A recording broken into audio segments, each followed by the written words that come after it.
नाशिकमध्ये सुद्धा मोठ्या प्रमाणावरती बोहाडा उत्सव साजरा होतो। तर साधारण 300 वर्षाची ही परंपरा आहे की ही प्रथा आपल्याकडे नेमकी कधी आली आणि खंडोबाचं अधिष्ठान नेमकं तुमच्याकडे कशामुळे आलं? खंडोबाचं अधिष्ठान म्हणजे माझ्या वडिलांनी त्यावेळेला स्थापन केलेले खंडोबा महाराज। तसं खंडोबाची सुद्धा नवरात्र आहे, त्याला खंडी नवमी म्हटलं जातं।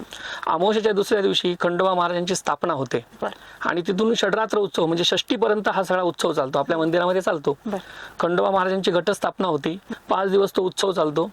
सर्वांना उपवास वगैरे व्रत जप तप धरल्या जातं। 5 दिवस स्नानाला सकाळी यावं लागतं गंगेवरती, देवाला पाणी घेऊन जावं लागतं। आपल्या मंदिराच्या इथे आपण 12 गाड्या ओढण्याचा कार्यक्रम करतो आणि बोहडा करतो। मग बोहडामध्ये आपल्याकडे खंडोबा महाराजांचा अधिष्ठान असल्यामुळे प्रथमतः महाराज निघतात आणि त्यानंतर मग विष्णू पुराण लागतं।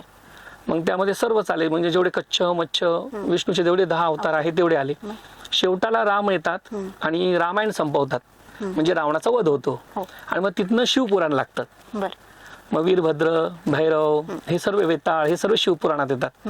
आणि मग सकाळच्या वेळेला ज्या वेळेला ब्रह्ममुहूर्त असतो त्या ब्रह्ममुहूर्तामध्ये नरसिंह भगवान निघतात, कारण त्यांना वरदान होतं ना रात्री ना दिवसा, बरोबर।